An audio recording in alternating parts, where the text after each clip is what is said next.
1969, o ser humano pisou na Lua.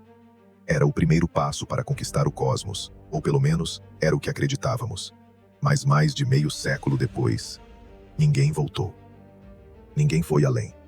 Cadê a colônia em Marte? Cadê as naves interplanetárias? Cadê o futuro que prometeram em todos os filmes de ficção científica? O que poucos dizem é que o espaço é puro terror, silêncio mortal, hostilidade absoluta, verdade dura. O espaço não é para humanos, não há oxigênio, não há gravidade, não há magnetosfera para nos proteger. A temperatura no vácuo pode chegar a menos 270 graus Celsius, e a radiação solar, sem proteção, pode fritar seu DNA em minutos. Um estudo da NASA mostra que a radiação cósmica fora da magnetosfera pode aumentar o risco de câncer em até 3.000% em missões longas. Pode parecer que evoluímos muito, mas as tecnologias espaciais ainda são rudimentares. Ainda estamos engatinhando em se tratando de tecnologia espacial. As cápsulas de hoje são atualizações daquelas da década de 60.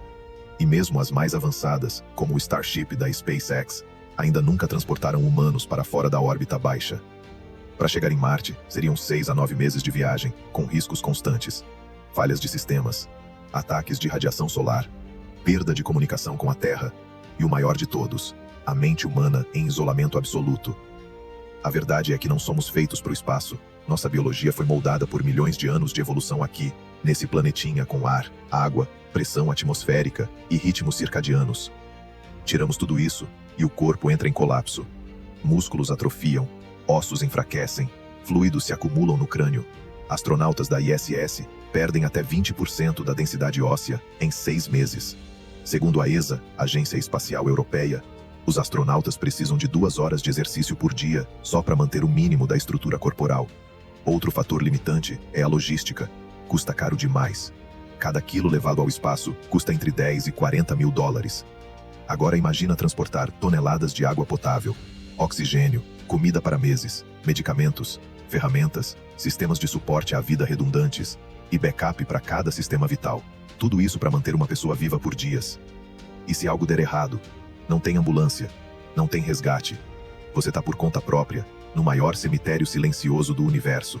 A gente ainda não conquistou o espaço, porque ainda estamos tentando sobreviver dentro do nosso próprio planetinha. Mas há algo queimando na consciência humana. Um chamado, um impulso primitivo para explorar, cruzar fronteiras, desafiar nossos próprios limites. E um dia, isso vai acontecer. A primeira pegada em Marte, a primeira estação além da Terra, a primeira criança nascida fora do planeta. E nesse dia, não seremos mais uma espécie da Terra, seremos uma espécie do universo. Curtiu esse vídeo? Deixa teu like, comenta se você acredita que vamos colonizar o espaço e se inscreve no canal, porque o futuro já começou.